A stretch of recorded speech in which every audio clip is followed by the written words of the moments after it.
शेतकरी मित्रांनो, आज आहे 25 जुलै आणि आज आपण बघणार आहोत दिवसभरामध्ये पुढे विजांसहित गडगडाटी पाऊस होणार आहे या संदर्भाची माहिती. सुरुवातीला बघितलं तर बंगालच्या उपसागराच्या उत्तर पश्चिम विभागामध्ये या ठिकाणी एक कमी दाबाचं क्षेत्र तयार होणार आहे. या संदर्भाची डिटेल माहिती तुम्हाला नंतर तर आपण देणारच आहोत. घाटाच्या आसपास किंवा कोकणामध्ये आज देखील पावसाची शक्यता आहे. मुंबई असेल, रत्नागिरी किंवा रायगडपर्यंत देखील पाऊस होईल. सिंधुदुर्गपर्यंत पावसाचा अंदाज आहे. खास करून सातारा घाट, कोल्हापूरच्या घाटामध्ये आणि पुण्याच्या घाटासह अहिल्यानगरच्या घाट, नाशिकपर्यंत देखील पावसाची शक्यता असणार आहे. आणि हा जर पाऊस आपण मुख्यत्वे जर बघितला तर या घाटाच्या आसपास जो पाऊस होईल किंवा कोकणामध्ये जी पावसाची शक्यता आहे, खास करून मुंबईपासून रायगड, रत्नागिरीपर्यंत चांगल्यापैकी पावसाचा अंदाज आहे.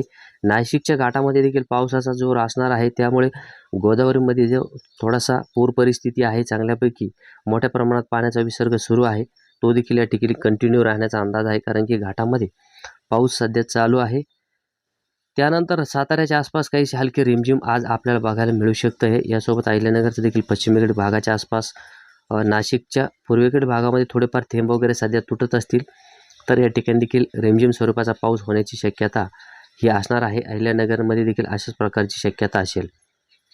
हा जो मुख्य पाऊस असणार आहे तो आपल्याला नागपूर असेल, भंडारा किंवा मग चंद्रपूर, गडचिरोली, यवतमाळ या संपूर्ण विभागाच्या आसपास, अमरावती आहे या ठिकाणी, यासह काही प्रमाणामध्ये हिंगोली किंवा मग थोडंसं जर वातावरण अनुकूल झालं तर नांदेडच्या उत्तरेकडे भागाच्या आसपास आणि जालन्यामध्ये, म्हणजे हा रिसोड, देऊळगाव राजा वगैरे आहे, शिल्लोड आहे, कन्नड आहे, यासोबत जळगाव आहे, या संपूर्ण विभागासाठी आज खास करून पावसाची शक्यता आहे.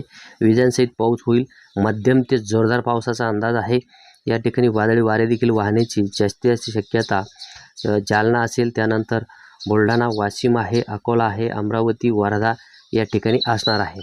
काही प्रमाणात जी थोडीफार शक्यता बनू शकते किंवा आपल्याला कमेंट करणारे मित्र आहेत धाराशिव जिल्ह्यातले, तर या ठिकाणी देखील आपल्याला धाराशिव असेल, बीड किंवा अहिल्यानगरचा जो दक्षिणेकडचा भाग आहे, सोलापूर उत्तर किंवा पूर्व या भागाच्या आसपास एक थोडासा निसटता पावसाचा फटकारा येण्याची शक्यता आहे. म्हणजे पाशिंग शावर होईल, थोड्या वेळासाठीच येईल, पण थोडीशी जाड थेंब आणि जोरदार स्वरूपाचा बघायला मिळेल.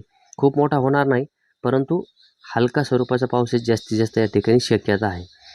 शेतकरी बांधवांना थोडासा मध्यम पाऊस वाटेल, परंतु तो जोरदार असल्यामुळे तशा प्रकारची शक्यता या ठिकाणी बनणार आहे. बाकी ठिकाणी जास्त काही शक्यता नाही आहे. रोजच्या रोज तुम्हाला अपडेट या ठिकाणी देण्यात येणार आहे. प्रत्येक रोजची अपडेट आपण या ठिकाणी बघू शकता. चॅनल सबस्क्राईब केलेलं नसेल तर सबस्क्राईब करा. आपण संपूर्ण व्हिडिओ बघितला त्याबद्दल तुमचे मनापासून धन्यवाद.